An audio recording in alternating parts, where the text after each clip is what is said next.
so great I don't have a mark on my face, and I upset Johnny Liston, and I just turned 22 years old. I must be the greatest. I told the world, I talk to God every day. If God's with me, ain't no matter if you're against me. I still got the world. I still got the world. I still got the world. I still got the I said, can I be a legend? Search your soul and answer me this question. Do you think I have what it takes to be great, but still be humble and learn from my mistakes? Shit.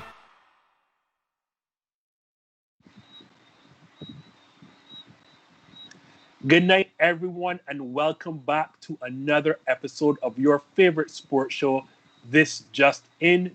We don't have Marshall Boys, but who we do have, we have Neil Hoyt over there, and you have me filling in as your whole night, the Justin of This Just In, Justin Marvel.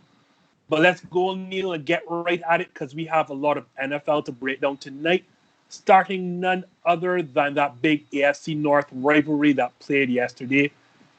Your Pittsburgh Steelers, and by your I mean the one that you predicted to be the best team in the NFL. Your Pittsburgh Steelers remained unbeaten yesterday with a tough 28-24 victory over AFC North rivals Baltimore Ravens. But that to me is not the big story. The big story, Neil, 3 fumbles, 2 interceptions from Lamar Jackson, our reigning MVP. Only 13 of 28 for 208 yards, Neil. Is it time to be concerned about Lamar Jackson as a Super Bowl winning quarterback?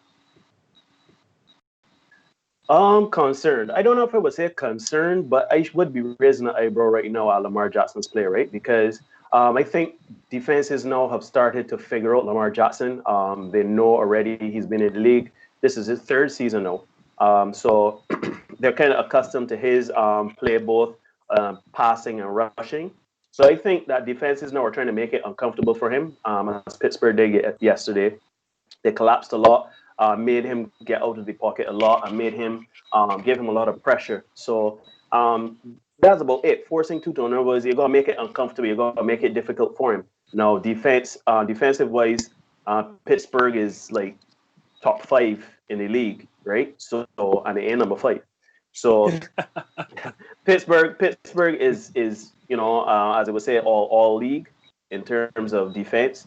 And while they also play the Kansas City Chiefs in their other loss, because Pittsburgh is 5-2. The other loss that they have is against Kansas City Chiefs. Their defense is top 10 as well. So when you look at the teams that they're losing to, and even the teams that are making it uncomfortable for them, they're highly rated in the defensive rankings of the NFL, have a solid defense, particularly shrinking the pocket and making the pocket move around. So I mean, I would raise an eyebrow, but I don't know if I would say concern, because the young man is his 3rd season. He's now getting accustomed to it. The first 2 seasons were breakout seasons, especially last season. He made a lot of plays with his passing and his rushing, and he pretty much took the league and put the league on notice last season. But this season is all about him adapting to what the defenses are doing to adjust to his. He's prolific. I don't think that he's not a great quarterback. I think he's a very great quarterback. He just needs to kind of settle down, kind of adapt and adjust to how the pocket is shrinking, and how teams are obviously going to make it very difficult for him to find those to make those plays and find those receivers, because they're even defensive backs are even bumping and covering the coverage schemes, and everything are slightly different. So it's just about adapting for him personally and as an offense for the Baltimore Ravens. So Neil, I am not as politically correct as you are. I know, buddy. I know. So I'm going to say yes, it is major time for concern. Where, and I'm not here to tell you that Lamar Jackson is not a franchise quarterback, because clearly he is. You don't win MVPs in this league by fluke. However, Neil, there is a major cause for concern, because if you add in Kansas City, that is now in his 2 starts against Pittsburgh and 3 starts against Kansas City combined for 5 starts. He is 0-5 against these 2 teams. I think he has a combined I want to say 8 or 9 turnovers. I know he has 7 turnovers in just 2 starts against the Pittsburgh Steelers alone. If you're going to win a Super Bowl, or at least get out the AFC no less, those 2 teams are teams you're going to have to go through. Pittsburgh particularly, because that is an AFC North rival. You can't go, you can't have 7 turns, including 5 interceptions in 2 games against an AFC North rival. Then when you throw in the 2 playoff games he's played, because he hasn't played Kansas City or he hasn't played Pittsburgh in those playoff games. He lost, I think, his first year against the Chargers, and then last season against the Tennessee Titans. That's 0-7 now, Neil, in major games. 0-7 with, I want to say, like only 5 touchdowns, probably like 10 turnovers total. That is worrisome to me, Neil. Baltimore, as constructed, is a very good team that's going to beat everyone else on talent. Mm-hmm. But now when you're wrestling with the top of the AFC, clearly they have figured out. I mean, everyone knows already Baltimore's RPOs. Like, they know you're going to come run pass option, him, Mark Ingram, or J.K. Dobbins in that backfield. And they put a lot of pressure on you, particularly as they don't block the defensive end. They leave him unblocked. So that means and already because your quarterback is a running quarterback, they have a numbers advantage in the box. So they don't block that guy. And so then Lamar Jackson has to choose if the defensive end comes crashing down, then he's going to keep it and take off. If he doesn't, he stays home. Then he hands it off to either Mark Ingram or J.K. Dobbins up the middle for the game. But no, teams that are equipped to deal with that run-pass option are now sitting home and daring Lamar Jackson, especially if they get out to big lead, are daring Lamar Jackson to beat them with his arm. And the way how Baltimore is constructed, Neil, their only wideout to me of note is Marquise Brown, and he's only a second-year player. They're filled with tight ends, fullbacks, and running backs.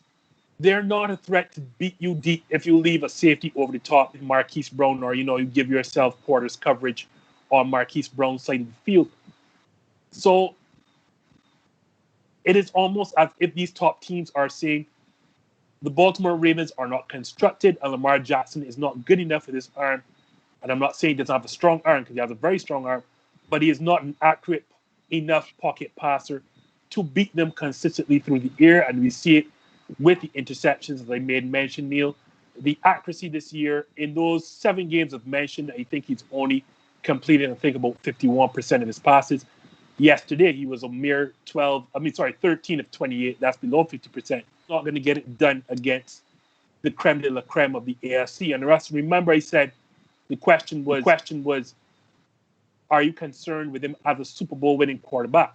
As a franchise quarterback, Neil, I have no issues. He's going to beat the best of the rest.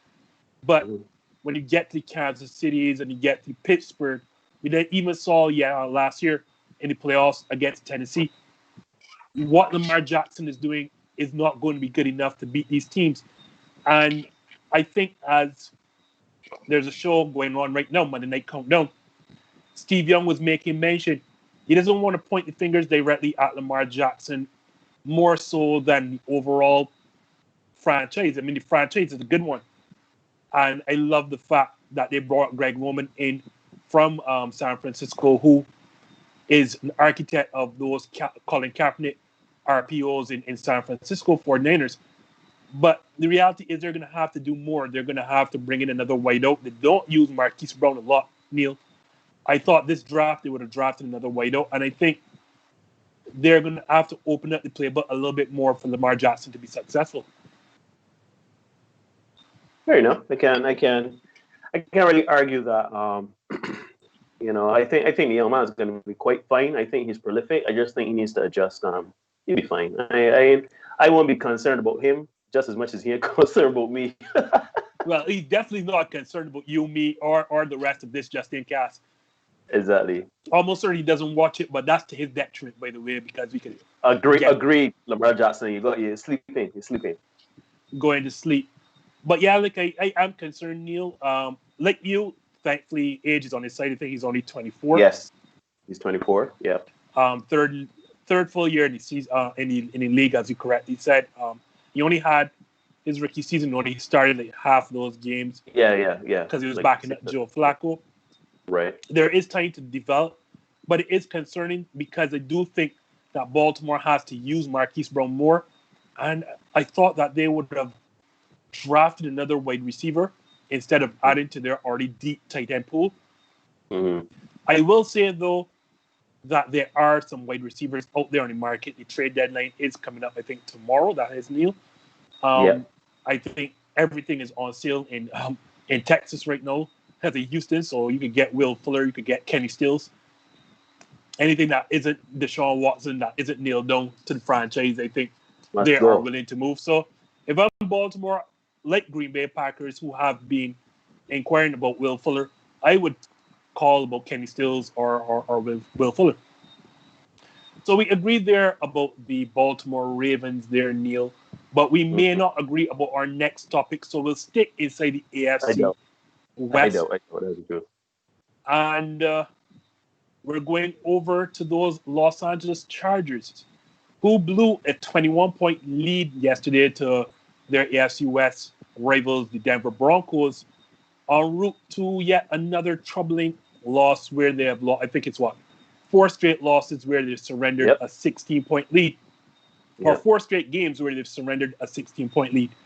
So then the question has to be asked, Neil, is it time to move on from head coach Anthony Lynn? Well, Justin, I mean, so I'm going to give you the answer I believe, and I can tell you what I think will happen, right? Okay. So in my opinion, no, I don't think Anthony Lynn should lose his job right now, simply because, yes, you do look at in the last 2 seasons from last season to current, he's 7-16, and he had that 2018 season where he was 12-4. He came second in the AFC West, losing the AFC divisional game. So, I mean, to me, I think that he is right because I look in here, right. So he's going to be fine, or he should be fine, because at the end of the day, still, I think their issue is not necessarily the head coach. I don't even think it's the offensive coordinator, because the offensive coordinator, Shane Station, I hope I pronounced that right.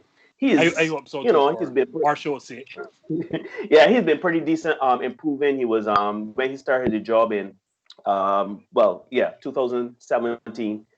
They were 13th ranked on offense, and now they're top 10. So at the end of the day, I don't think he's the problem. I think the problem is Gus Bradley, their defensive coordinator. I think if I were the owner of that franchise and I had to get rid of somebody, it would have to be Gus Bradley, the defensive coordinator, simply because since he has gotten the job in 2007 of defensive coordinator, they have steadily declined on the defensive end. Let me look at some stats. They were 3rd in 2017, and now they're 18th in 2020. Now, when you look at the game that they lost last night, the problem was not necessarily offense. Their offense was going like what they were winning. They were doing well, right? The problem came in the defense, right? How much points did they give up? How much points did they give it in the fourth quarter? I think if memory serves me correct, I'm not sure how many they gave in the actual fourth quarter, but I think Denver scored something like 28. Hold on, Neil. I think they scored 28 of the game's final 34 points. Right. And in the last, and that's 21 points in the fourth. 21.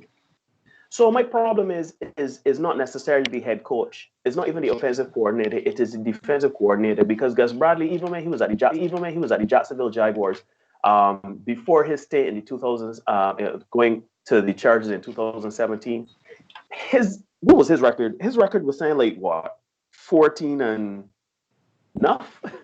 Like he like 14 and 48 or something like that. He lost a lot of games at Jacksonville, and then he came over as the defensive coordinator, and he has not since the 12-4 in 2017, where they came second in the AFC West, losing the divisional game.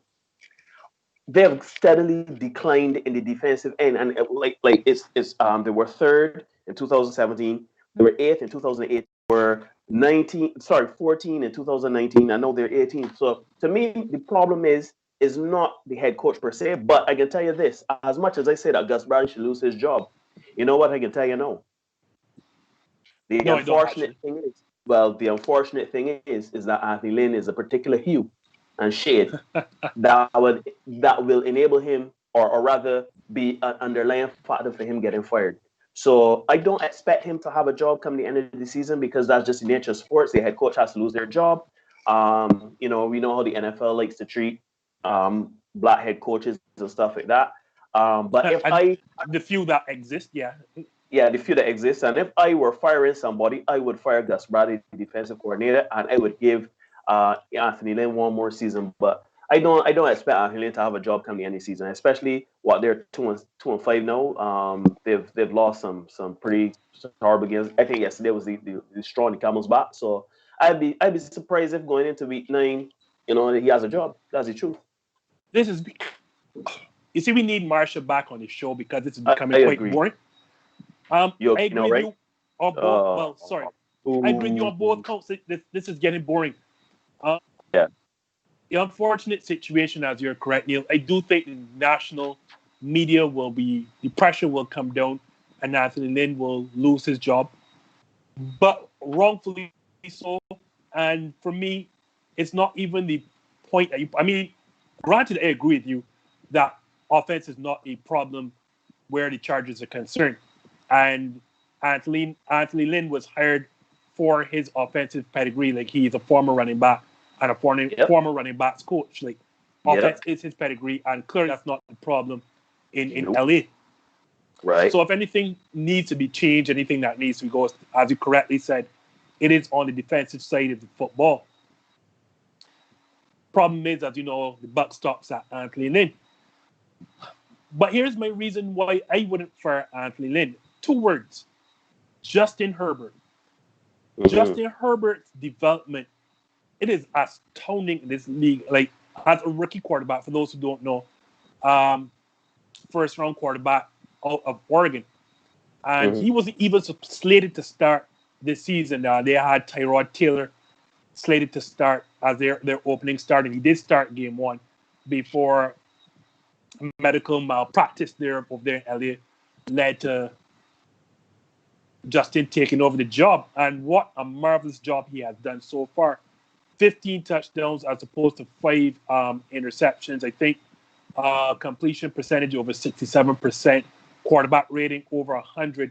All of these marks better than number 1 overall pick Joe Burrow of the Cincinnati Bengals. Not only are his stats great, because I like to throw out a lot of numbers, but young Justin Herbert has gone toe-to-toe, and listen to these quarterbacks I'm about to call. He has gone toe-to-toe with Patrick Mahomes, Tom Brady, Drew Brees. Yes, he lost all 3 games, but all 3 games, you can arguably say he outplayed all 3 quarterbacks. Right. He looked like he belonged for certain. 3 of those games, you could also say the Chargers had no right losing. Right. Again, that comes down to Gus Bradley, as you correctly mentioned. So the reason I bring up Justin Herbert as, the point that I would not fire Anthony Lynn, it feels like I bring up my favorite quarterback every time in this show, my guy out there in Cleveland, Baker Mayfield. But when you look at Baker Mayfield, a lot of analysts say part of his problem is that he's had 4 head coaches and 3 different offensive coordinators in his short span in Cleveland. Right. Justin Herbert has gone to such a quick start. And what a quarterback needs most of all, a young one, is stability. And as you correctly mentioned, offense is not the problem in the Chargers. You have a young stud. You can say, right now, Justin Herbert looks like the best quarterback, not just in this draft, but the best young quarterback under the age of 24, with Lamar Jackson included. Why would I get rid of Anthony Lynn? Whether or not Anthony Lynn is the reason that Justin Herbert looks so well, I don't want to find out by firing him. Yeah. So, do you understand what he's saying? And quite frankly, let me look at my numbers. I think Anthony Lynn has a career record of 28 and 27. I'm not ready to pull the plug Yeah, on him 20. quite He must yet. 20, and that's the thing. And the thing is, not to cross you, Justin, but that No 20 problem. and 27, when you look at it, is only going into this season. He had a pretty good record as a head coach. If you understand what he's saying, like Yep. at the end of the day, still, we do agree on this point. Defense. I mean, we may be coming from different perspectives, but at the end of the day, man, as you say, Justin Herbert is playing really well. Our offensive coordinator is putting points on the board. Anthony Lynn is showing that he is making the decisions and making, because as you said, he's a primarily offensive guy. So as a former running back head coach, the run seems to be pretty effective. The problem is defense. So now, if your problem is defense, you got to get. And the thing is, Gus Bradley has not shown any type of success at any point in the National Football League. He was a head coach at the Jacksonville Jaguars. He was not good. Poor one. I know since he has come into the league, since he's come into the Chargers, he has a defensive coordinator. Every year, their defense has steadily gotten worse. This year being the absolute worst, and it's culminated with the game last night. Right. So if you're 4 straight games not being able to hold 16-point leads, look, that tends towards more the defensive side than anything else. And for me, they are further along than most should have expected. They think they're ahead of schedule. So Yep. yes, they're 2-5, but did anyone realistically have the Chargers to be making the playoffs? So my question is it more important to be making the playoffs this year, or is it more important to see the development of your rookie quarterback? And for me, obviously, like, you wanted to know if you had a franchise-changing quarterback in Justin Herbert. I think those questions have been asked within Herbert's first 6 games already. And that success has come under Anthony Lynn. Yes, the team is 2-5 in a lot of winnable games. You could argue that this team maybe should be 5-1 maybe or so, 4-2 at very worst. But Yeah. winning games right now can't be the priority. Your priority when you draft a quarterback in the top 10 is to see the development of said quarterback. The guy is 15 touchdowns as opposed to 5 interceptions in your Yep. first 5 starts. Sexy. First 6 starts. Quarterback Sexy. rating over 100. Like, and you've gone toe to toe with Patrick Mahomes, Drew Brees, and Tom Brady in winnable games. Like, I do not see a reason to get rid of Anthony Lynn unless you want to fire him for not firing Gus Bradley, which then, well, yeah. So that's a no-brainer. No. Let me add to your point. Sorry to cross you, but No I problem. even think that this season, because I do agree with you, right? This is to me, nobody realistically expected them to go to the playoffs, make noise in the AFC West. Everybody expected this year, to be a development year, right? Trying to get the pieces right so that they can be a contender in the next year or 2 years, 3 years, right? The short-term future. Now, to me, what this season does is it highlights the various issues and problems and the deficiencies that team would have. What is it? As we keep hammering on about, Justin is playing really well.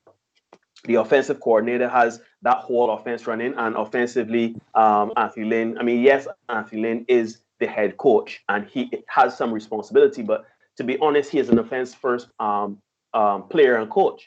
So at the end of the day, this season should be for the LA Chargers to show any deficiencies within their organization to see what they can do to get out the AFC West and be contenders going forward.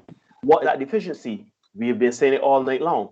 Gus Bradley, he has to go. And if I were firing, I would fire Gus Bradley. But, I would not be surprised if Anthony Lynn does not have a job coming any season, which would be a travesty, to be honest.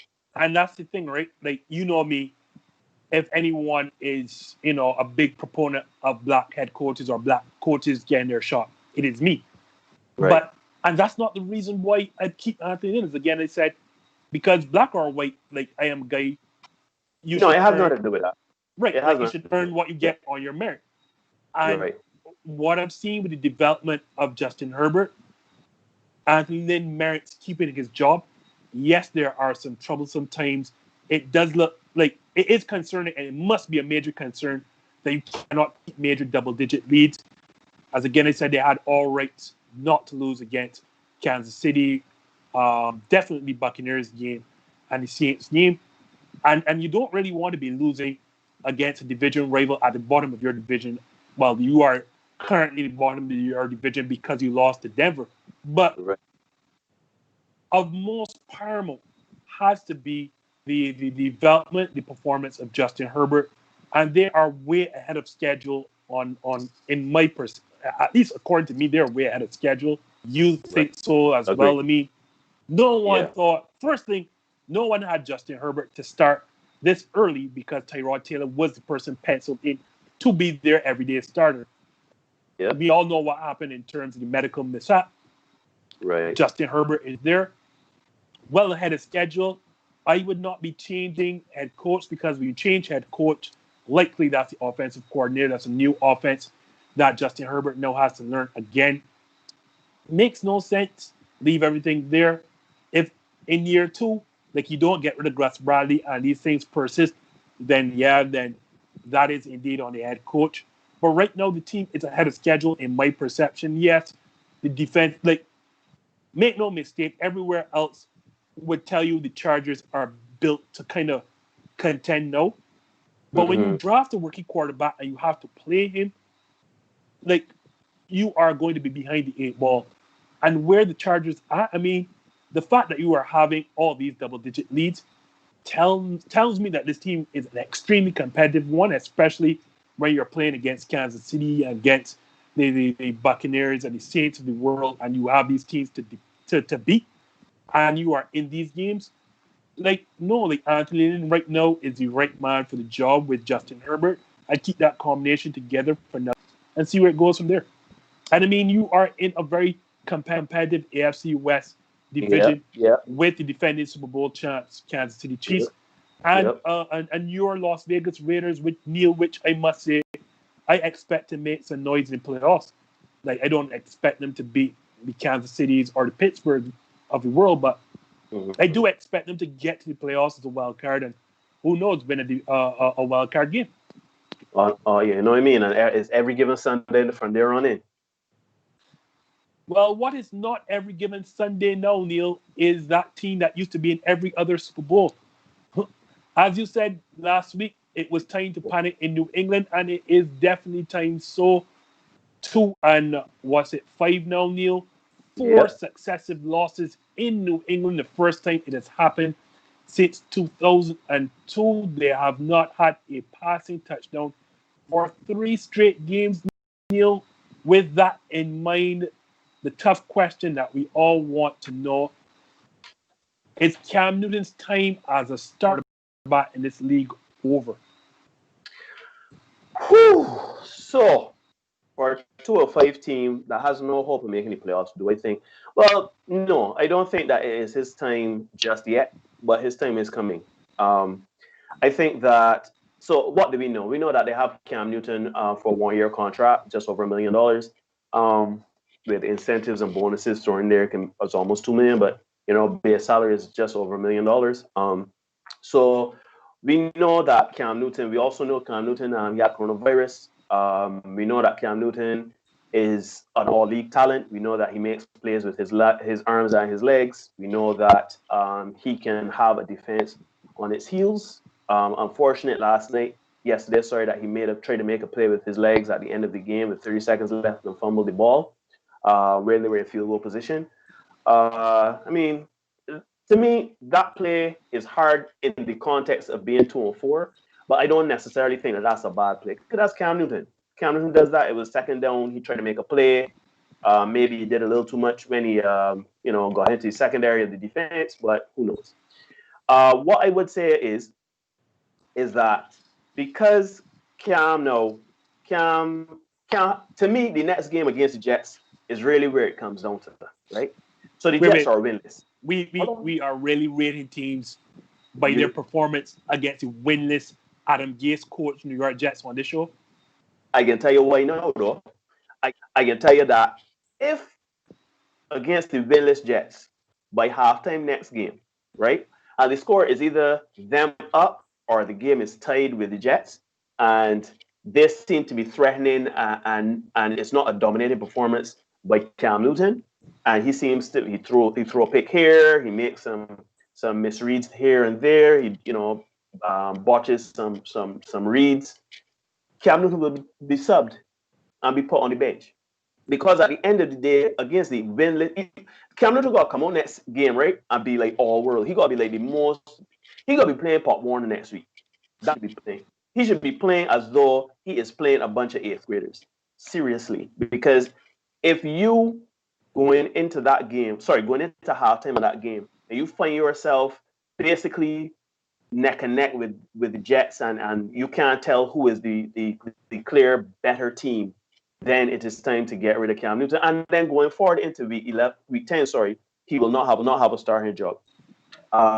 It is as simple as that. Like, you have to look at where Cam Newton is, right? And I think if it is one game for him to kind of get back on track and get back to his normal, usual self and see if he can salvage this season, make it 8-8. You never know what may happen with other divisions, but it is the next game. The next game has to not only be a win for New England, but it has to be a complete domination by Cam Newton. At the end of that game, I must look at the stats, or I must have watched the game and say, Cam Newton is going to be the stats are probably 3 touchdowns, no issues for 400 and somebody yards. Like he got to dominate next game.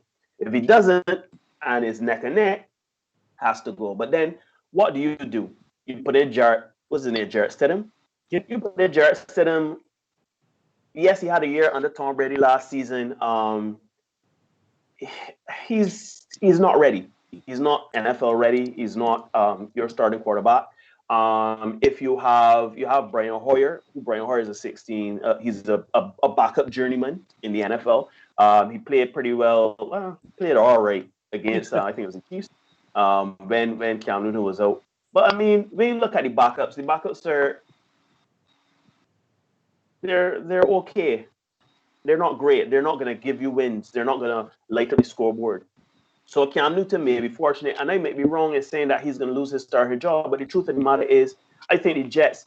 If I were Cam Newton, I would not want to face the Jets next game because I got to play damn near. Like I got a perfect quarterback rating. I can't miss a read. I got to be like probably 2 passing attempts that I would have missed. Like you got to play near perfect next game. If I were Cam Newton, for me to say that you keep your starting job, because if next week the New York Jets look like world beaters at halftime, and you look like you neck and neck, and I can't tell if they're playing the Jets or the Pittsburgh Steelers or the Ravens, then Cam Newton, boy, I don't know if you'll go start a job come week 10. That's the truth.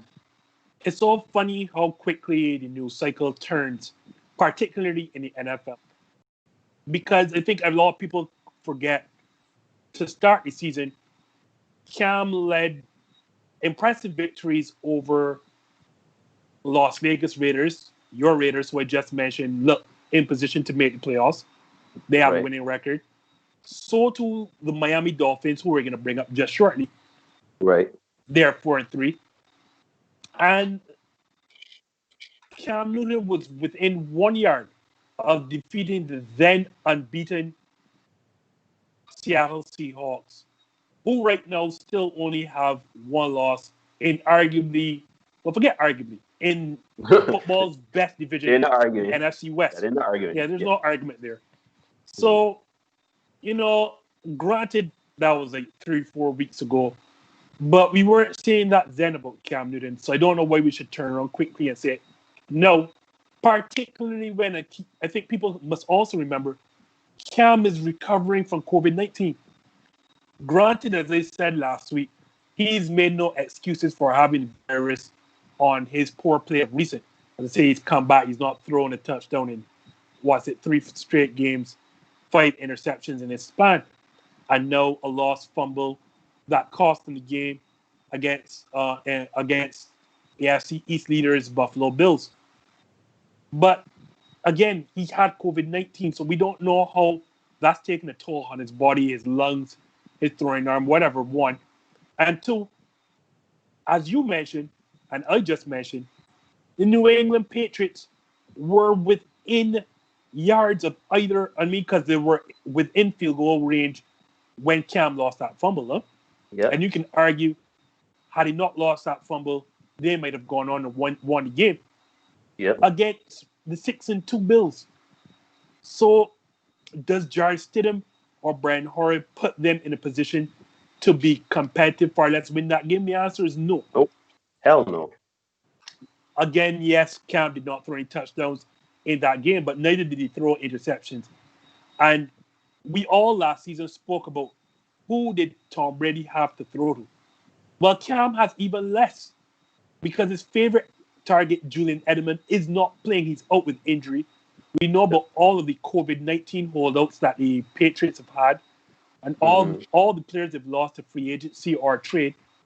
Like, is Cam Newton partly responsible or a lot responsible for losing against Bills? Yes. Is he completely responsible? The answer is no, because we sat down and saw, as great as we want to say Bill Belichick is as a recruiter of talent, as a general manager, he has not drafted a single Pro Bowler since 2013. 2013 is the last Pro Bowler Bill Belichick would have drafted. So you're giving Cam Newton this team without Julian Edelman and expecting Stephon Gilmore is out hurt. Are you expecting him to lead this team to the playoffs? His play has not been good, no. But for me, Cam Newton is still a starting quarterback in this league when fully healthy, when completely recovered from the COVID-19 virus. As I said, you don't beat the Las Vegas Raiders. You don't beat the Miami Dolphins, who have a winning record. You don't come within a yard of beating the Seattle Seahawks on the last possession of the game unless you are a starting caliber quarterback in this league. Jared Stidham, Brian Hoyer are not good enough. If they were, they would be starting as we speak due to Cam's poor play. I think I have to see Cam towards the end of this season. Granted, if he looks terrible against the Adam Gase coach, because I like to say that more than the win, the Adam Gase coach Jets, if he looks terrible against them, I'd bench him, but I would not say it is time for us to start looking at Cam Newton as anything but a starting quarterback in this league. No, I do agree with you, but so I think we agree to a point, right? Because for me, I think so what do you do, right? So you kind of at this season right now, ain't nothing coming of it, right? It was a miracle if you made the playoffs. At best, you're looking at what, 8-8. It is easier for you to milk a mouse with boxing gloves, Neil, than to expect this Patriots team to currently make the playoffs. I don't know. Milka, that's brilliant. But yeah, to me, but this is the question I have for you. So Cam Newton is obviously your starting quarterback. He is all NFL. But right now you have a young quarterback in Jared Stidham. Jarrett Stidham, sorry. You want to? Would you try to develop him? Would you try, like, if, let's say against the Jets, Cam Newton is not playing well in the first half. Let's say he does not, he doesn't have a dominant performance. He looks actually quite ordinary, and you're no better or no worse if you have put in Jared Stidham. Let's say they go into week 10 with having lost to the winless Jets, giving them their first win. Would you consider playing Jarrett Stidham a few games to develop him, or would you say, you know what, Cam Newton is my quarterback for the year. I can get the most out of him. Wherever we land. But at the end of the day, we will go forward going into next season trying to get a better quarterback or to kind of reevaluate our quarterback situation. I like that question, Neil, particularly as you framed it. Let's say, as you said, by week 10, the Patriots are completely out of it. Yeah, there is no reason to continue. I mean, I know this sounds contrary to what I just said, but because Cam Newton is on a one-year deal at a mere $1 million base salary, you don't owe anything to Cam. Like, you're not financially tied to him for any lengthy contract. It is best to find out what you have in Jared Stidham, which in my estimation is nothing. But it's best to put him out there and find out. But the man had a year out of Tom Brady, man. You never know. The man just probably want his shot. No, hold on, Neil. No. When all the pundits and the national talking heads were saying Cam Newton was not going to start the year as New England starting quarterback, I laughed. Because they were saying Jared Stidham was already in the offense.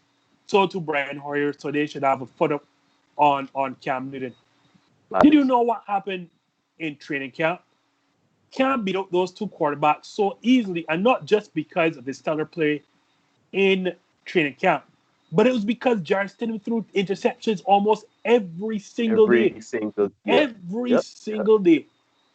And I mean, this to tell you how bad Jarrett Stidham is, Neil, or how good he is not. When Cam was benched or pulled from his last game, not this game, but the game before that, they turned to 16-year typical journeyman Brian Hoyer instead of Jarrett Stidham. That tells you how bad Jarrett Stidham is. Like, he is not good.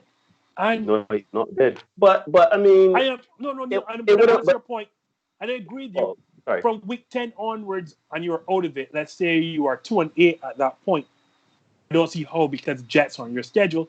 But let's say you're 2-8 at that point. Yeah, I'd put Jarrett Stidham out there for two reasons. One, to reinforce that I don't have anything in Jarrett Stidham.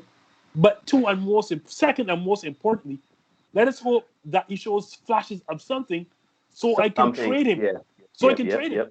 And get back something so I can show that this guy is actually tradable. And because if I don't play him, I can't trade him because like people are going to say, well, he wasn't good enough for you to play. Why the hell would I trade for him? So I put him out there to see if I can trade him, and if not, just release him. But I'm with you. Either way is to show what he has, to see if he has anything, and if he to me, if he doesn't have anything, you get rid of him. If he does have something, you get rid of him for something a little more tangible. So I mean, right. So you said right. You get rid of him. So it's either I'm getting rid of him for nothing or I'm getting rid of him for something. But Jarrett Stidham has to play, so I know what I can get rid of him for. Exactly. Yeah, I agree. So we just talked about the Miami Dolphins, oddly enough. So we're going to stick in the AFC East. Neil, finally that day came to Tua Tagovailoa. I got that last name correct. I bet you thought he wasn't going to get it right. I literally just was going to say it. Let me hear you say it, because I've been practicing. Not even practicing, just accustomed. I've been following him all at college, so I knew how to pronounce the boy's name. But the day finally came, Tua Tagovailoa finally got his first start in Miami, and they actually shot the Rams at home, nonetheless. Neil assessed Tua Tagovailoa's first NFL start. Well, so for me, I thought that he played okay. To me, in what I saw from him, he was 16 to 22 for his passes. 12 to 22, I think. 12. 12? You sure it was 12? 12. Maybe, yeah. I'm you're right. You're right, because it wasn't as good as 16. What am I saying? I think that he has problems. To me, he passes well across his body. Preston Williams didn't do him any favors by dropping a lot of passes.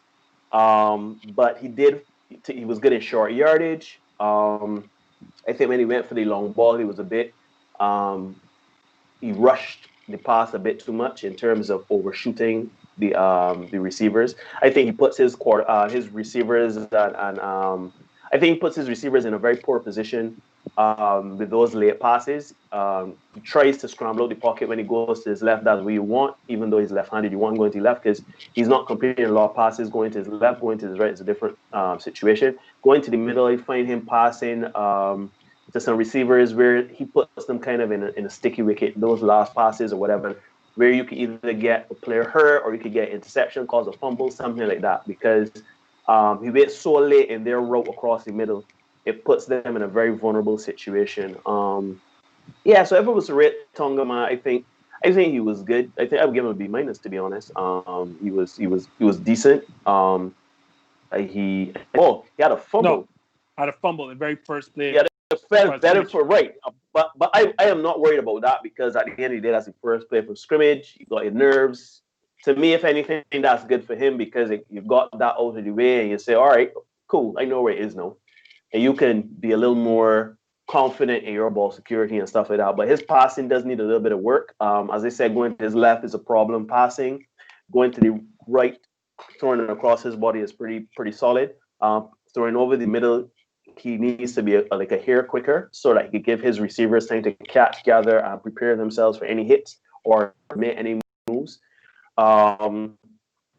Coming out of the pocket and scrambling is a bit hit or miss for me. I don't know if I would say. I mean, I do think he can do it. I think he needs to kind of focus on having those passes down first. As I said, under 10 yards, he is golden. Anything over that is a problem. So, I mean, there's a lot to build here. I mean, I don't think his IQ is there. I don't doubt that he can be a viable quarterback in the league. But so far, I would say a B minus, man. I can't give him anything higher than that, anything lower than that. There's a word for everything you just described there, Neil. You want to know what that word is? Hit me with it. Underwhelming. Tua Tagovailoa's first start in NFL was underwhelming. And that's good. Because at least it wasn't turnover prone. It wasn't bad. It wasn't atrocious. It wasn't horrendous. Right. Yeah. Right. It was underwhelming. Right. As you mentioned, one of my concerns about Tua, because I have followed Tua, I've watched Tua almost every one of Tua's games when he was at Alabama. So one of my concerns is his arm strength. And you mentioned about his deep ball accuracy, and it clearly was not there.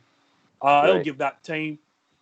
He couldn't hit up with Devontae Park on a number of deep balls, but I'll give him time to sort out the NFL, because what I saw at Alabama in a very, very rough SEC is that he is a historically great, accurate passer.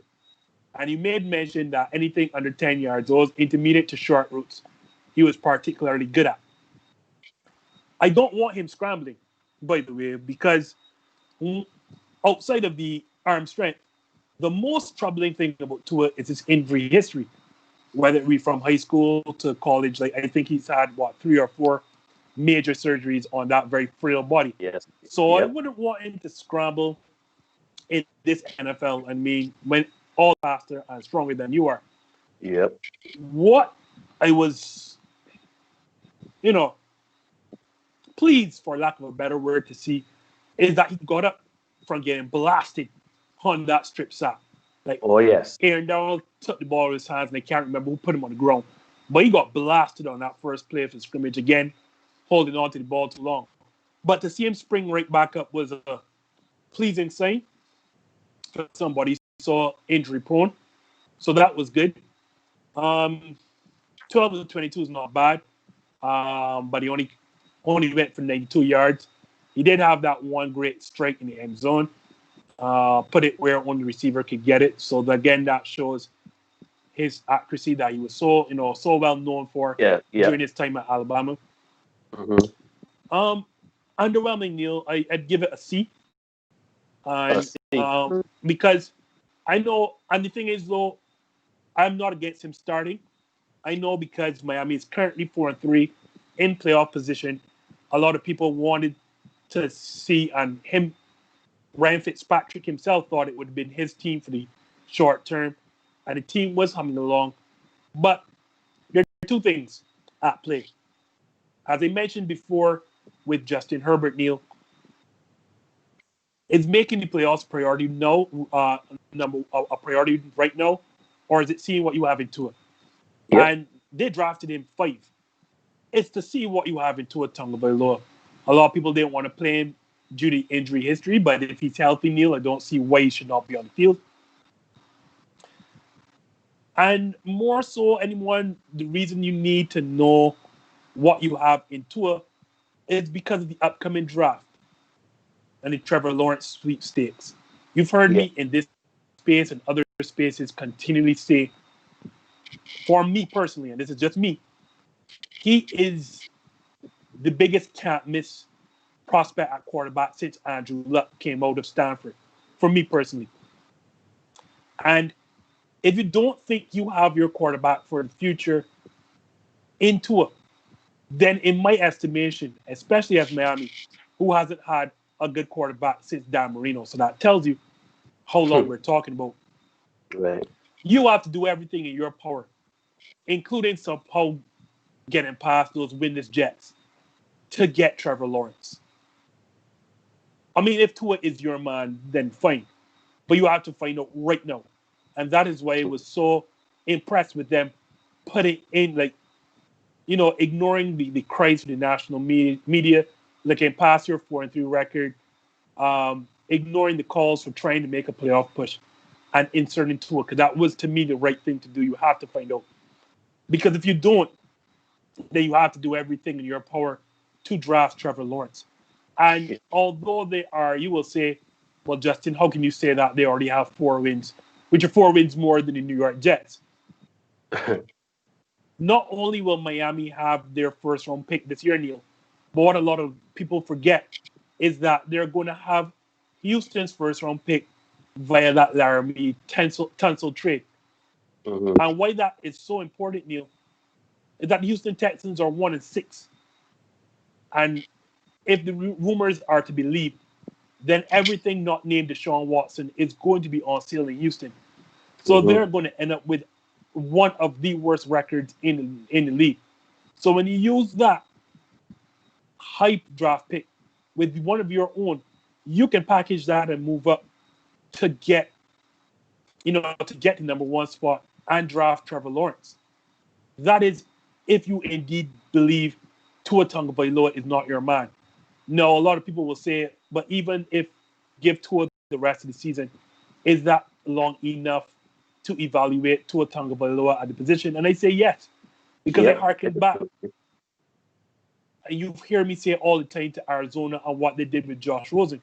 They took Josh Rosen number 1 overall in that 2018 draft, quickly realized that was not the guy, or that was not the direction they should go. And instead of doubling down on that mistake and not acknowledging drafting Josh Rosen at number 10 overall was a mistake, they quickly turned around in 2019, had the worst overall record, thus having the number 1 overall pick, drafted Kyler Murray with that pick, traded Josh Rosen, and quickly moved on. And here we are, Neil, talking about the Arizona Cardinals as the potential sleeper to win the NFC West, arguably the best. Sorry, let's scrap arguably again. The best division in all of football due to Kyler Murray's play. So you can envision the Miami Dolphins following that same route if indeed Tua Tagovailoa is not their man. And the only way to find out if Tua Tagovailoa is the man is to play the man in winnable or in games with wins on the line.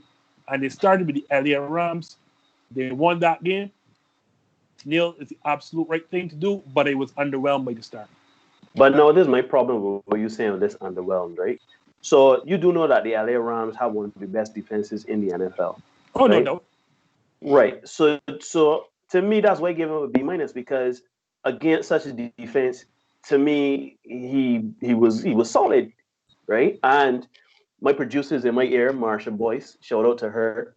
She is asking me to ask you if it is a show where it is underwhelming or the expectations were too high for Tua.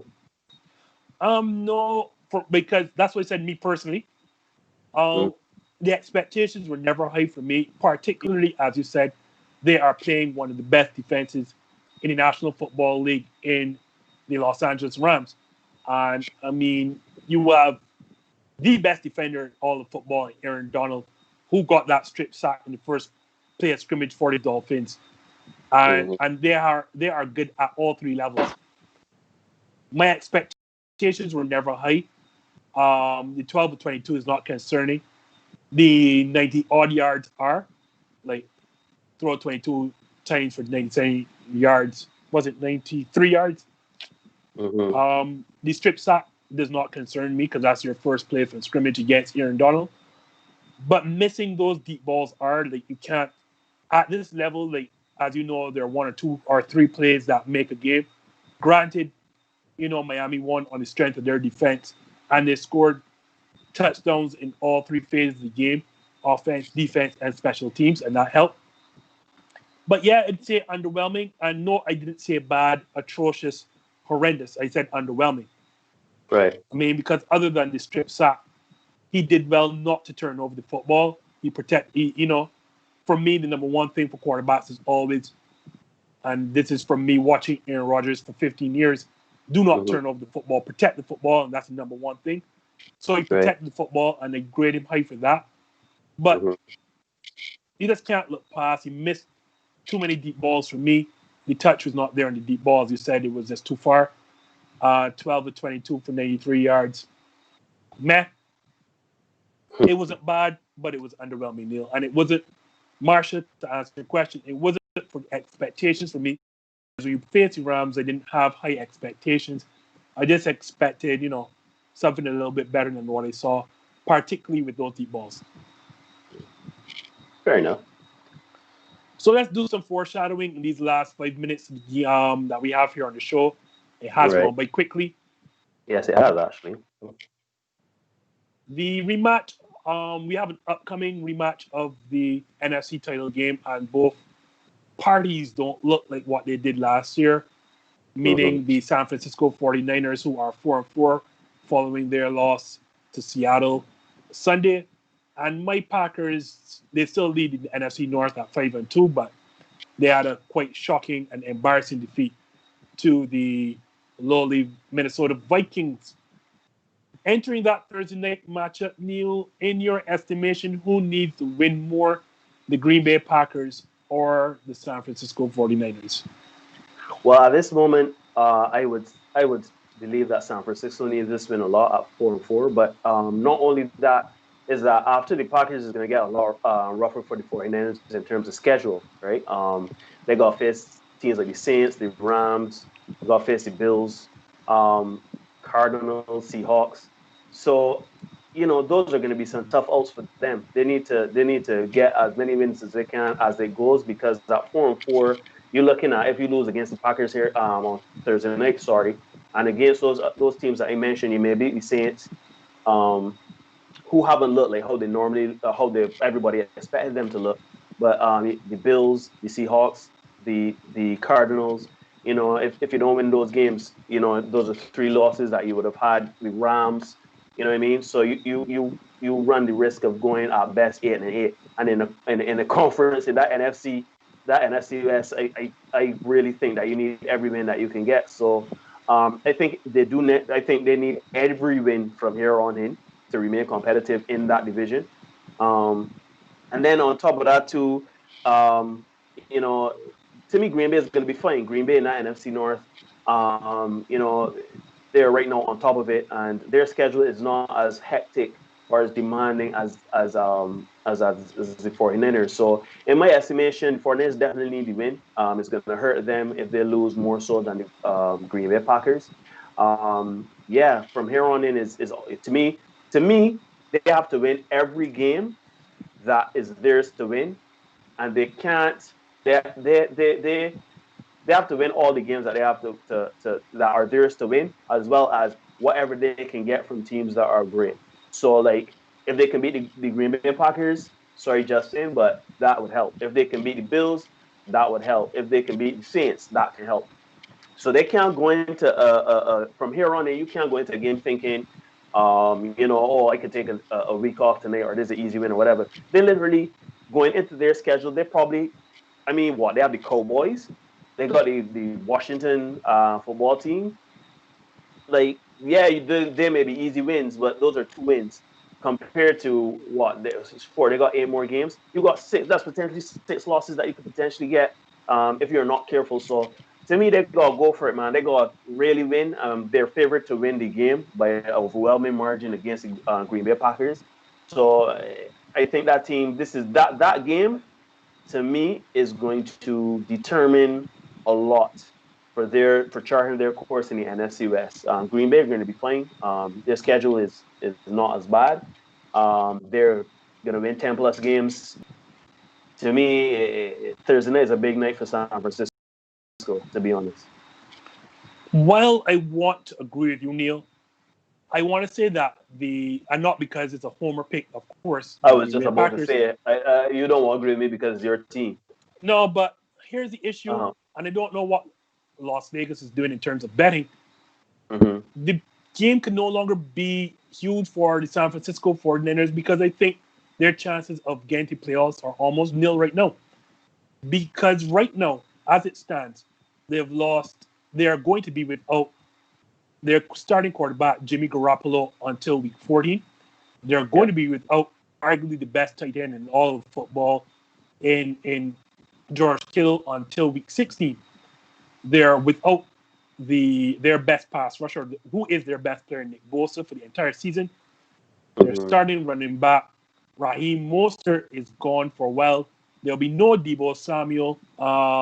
There's no D Ford in that game. So there are a ton of backups playing in this game that will be, and their starters are going to be gone for quite a while. They're in almost like unforgiving NFC West, where Seattle is 6-1. I think the Cardinals are 6-2, and the Rams are 5-3. They're basically almost out Don't of it. forget the Bills. Don't forget the Bills at 6-2. Don't forget Right, but the the Bills. Bills are. Here's my thing, then, Neil. The game is the game needs more the Packers, because if the Packers can't beat that team that will be full of backups, then you have a problem. The Packers' run defense has been exposed from since last year. They're small up front. Defensive coordinator Mike Pennon has this thing of sticking in nickel defenses, which is to keep another DB on the field for whatever reason. Scored touchdowns on their first 4 possessions, all by just giving the ball, handing off to Dalvin Cook. Like Dalvin Cook had, I want to say, over 200 yards of scrimmage yesterday. Mm-hmm. Everyone knew going into that game what the Minnesota Vikings wanted to do. Mike Pettin should have known, and he still could not stop them. This game is bigger for the Green Bay Packers because by record and by injuries, I can almost count out San Francisco, not only from not winning their own division, but making the playoffs at 4-4 without, as I said, all their best players. Neil, if the Green Bay Packers can't beat this San Francisco team, then what does it mean going forward? Even if they win the NFC North, what does it mean going forward, beating proper teams? If you can't beat a San Francisco team without Jimmy Garoppolo, George Kittle, D Ford, Nick Bosa, Raheem Mostert, Debo Samuel, and Richard Sherman. Those are your 7 best players missing from this game. If you can't beat that San Francisco team, then where are you in the standings in the NFC as a conference altogether? So that's why, saying, Neil, without those starters, you can't expect San Francisco to reasonably win that game. So the pressure really for me is on Green Bay, and they're the ones, to me, with San Francisco no longer expected to make the playoffs. I think this game is bigger for Green Bay for their chances going forward. But no, you see, I know we run out of time, right? But while I understand where you're coming from, the psychological aspect of it, Green Bay is still going to they're still going to make the playoffs, right? I know it may rattle their confidence if they lose the game. I know that, from a team chemistry standpoint, from a just a competitive spirit and wanting to make the playoffs and dominating your conference and your division, I can understand what you're saying. But make no mistake, if you're asking, the question is which team needs to win the next game? Which team needs to? I think it has to be San Francisco because, yes, you have 7 of your best players out. But the point is, if you could somehow manage a win, keep your team afloat while those players, that's one less week that you have to worry about, right? Like right now it's 4-4. You can't just throw in the towel because at the end of the day, yes, you're in the toughest division in all of football. You're in the toughest conference in all of football. You have you have a lot of excuses, right? But if you are a pro, you're competitive, and you want to win, you want to put your best foot forward, you're going to say, no, what, again, they're trying to get that Thursday night win. One less game that we got to worry about. Our starters going to come back, and we can be good. You understand? Because the last 2 games you have against the Cardinals, you have, let me look here quick. You got the Packers, then the Saints, then the Rams, then the Bills. So you pretty much, if you win against the Packers, right? Yeah, that's right. You win against the Packers. That's a rough schedule. Right. You win against the Saints, right?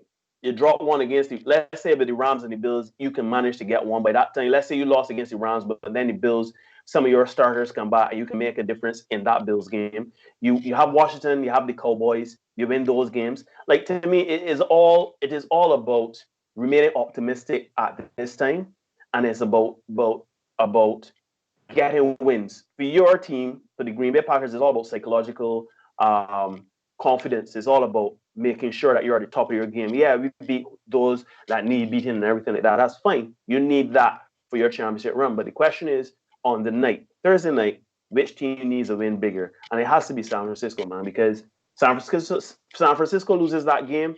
There are many more wins coming after that. That's the fact.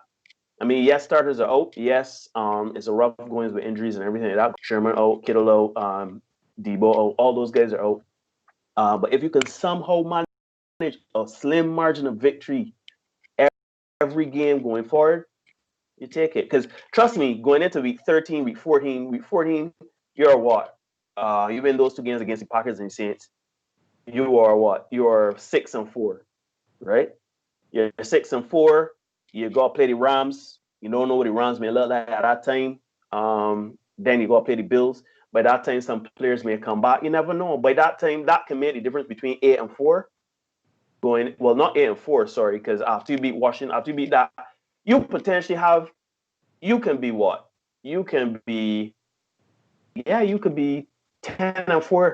You could be 10-4 going into the last 2 games of your season, right? And that would be, I know it's going to be a hard ask, but to me, winning that game against the Packers gives you confidence to say, you know, we could do this. We could stand this off. We could go 500 in the next 3 games while our starters recuperate and get their injuries dealt with and everything like that, right? So to me, San Francisco needs this win. They need it. If they lose this, then they're going to be. You contractually obligated by the Packers organization to say nothing less as a fan. But seriously, 4-5 going into the Saints, who, yeah, on paper they look like they're really good, but they're gonna be a lot this season. You don't know what you can get. So to me, San Francisco, man, they need this win for sure. We can go back and forth, but on this for sure. But we've run out of time. So people, leave us your comments. Who do you think needs to win more in Thursday Night Football? My Green Bay Packers or the San Francisco 49ers? You can drop a comment right here. You can link us up on Instagram, on Facebook, on Twitter. We are on all those channels. But as I said, unfortunately, we have run out of time. What we will be doing, though, we will be there on Thursday night, right before the show, on our typical live, our mailbag, sorry. And that's the chance for you, the fans, to drop your comments and ask your questions. We will have Neil with the host of the What All Season podcast, Adam Lewis, hosting that while I watch my Packers game, indeed. So hit us up. Hit us up for that episode on Instagram right here. And also you can look forward on Sunday, the afternoon game. The This Just In, I think, led by me. I don't think I'll drag Neil and Marsha into this one. On Sunday, I will be hosting a watch party for the Ravens and Colts game. Mm-hmm. So you can check us out right here I think it's a different app. We'll release news as time comes up. I'll be hosting a watch party for that Ravens and Colts game. So you can check out for news on our Facebook, Instagram, and Twitter channels. So we're signing out now. So that is the Neil Hoyt. Neil Hoyt is correct, right? That's right. Marshall, we miss you. We do miss you. I am Justin Marvel signing out for This Just In. Good night, everyone. Good night, everybody. I don't have a mark on my face, and I upset Sonny Liston, and I just turned 22 years old. I must be the greatest. I told the world, I talk to God every day. The God's with the king over here just today. I shook up the world. I shook up the world. I shook up the world. I said, can I be a legend? Search your soul and answer me this question. Do you think I have what it takes to be great, but still be humble and learn from my mistakes? Shit.